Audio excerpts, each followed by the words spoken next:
তাজনুর, মরদেহ হস্তান্তর প্রক্রিয়ার সবশেষ কি তথ্য রয়েছে আপনার কাছে? দেখুন, এই মুহূর্তে যে জায়গাটিতে দাঁড়িয়ে রয়েছি এটি মূলত চাঁদপুর শহর থেকে খানিকটা বাইরে, অর্থাৎ বাস স্ট্যান্ডের ঠিক পাশে, যেখানে কিনা পোস্টমর্টমের যে কার্যক্রম সেটি চলমান রয়েছে। আমার ঠিক পেছনে পরপর 6টি অ্যাম্বুলেন্স এবং ফ্রিজিং, যেটি কিনা মৃতদেহবাহী গাড়ি আপনি দেখতেই পাচ্ছেন, সেই গাড়িগুলো অপেক্ষা করছে যেই শ্রমিক যারা মারা গিয়েছেন গতকালকে, যাদেরকে হত্যা করা হয়েছে, নির্মমভাবে হত্যাকাণ্ডের শিকার হয়েছেন যারা, তাদের সেই মৃতদেহ কিন্তু এই গাড়িগুলোতে করেই তাদের গ্রামের যে বাড়ি রয়েছে, গন্তব্য, সেখানে পাঠানো হবে। এবং সেই প্রস্তুতি প্রায় সম্পন্ন, অর্থাৎ আরও ঘণ্টাখানেক আগে থেকেই এই তথ্যগুলো পাওয়া যাচ্ছে যে ময়নাতদন্ত কার্যক্রম প্রায় সম্পন্ন। এখন স্বজন যারা এসেছেন তাদের কাছে সেই মৃতদেহ বুঝিয়ে দেওয়ার যে আনুষ্ঠানিক কার্যক্রম সেটি চলমান, বা সেটি করছে এই যে জেলা প্রশাসনের কর্মকর্তা একজনকে একটু আগেই কথা বলছিলাম তার সঙ্গে, তারা মূলত সেই কার্যক্রমের সঙ্গে এই মুহূর্তে যুক্ত রয়েছেন।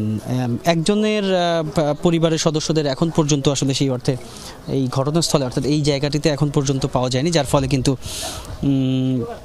সেই মৃতদেহটি আসলে কতক্ষণে বুঝিয়ে দেওয়া সম্ভব হবে সেটি নিয়ে একটি দীর্ঘ সূত্রিতা রয়েছে।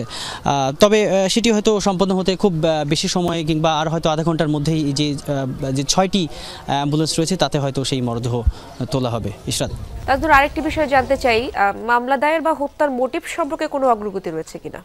দেখুন, এটি নিয়ে তো ধোঁয়াশা রয়েছেই, এবং সেটি নিয়ে গতকাল থেকেই আসলে বিভিন্ন মহলে আলোচনা, কথাবার্তা সেটি কিন্তু বিভিন্নভাবে চলছে। নৌ পুলিশ থেকে কিংবা ওখানে দায়িত্বপ্রাপ্ত যারা ছিলেন, একই সঙ্গে শ্রমিক কিংবা অন্যান্য জাহাজের যারা কর্মরত যারা ছিলেন, তাদের সঙ্গে আসলে কথা বলে যে বিষয়টি আসলে মনে হচ্ছে যে এই যে নৌপথের যেই ধরনের অপরাধ সাধারণত দেখা যায়, যে বিভিন্ন রকমের চোরাচালান কিংবা নানান রকম চাঁদাবাজি, বিভিন্ন রকমের ইস্যুজ আসলে থাকে, নানান রকম বিষয়াদি সেখানে থাকে।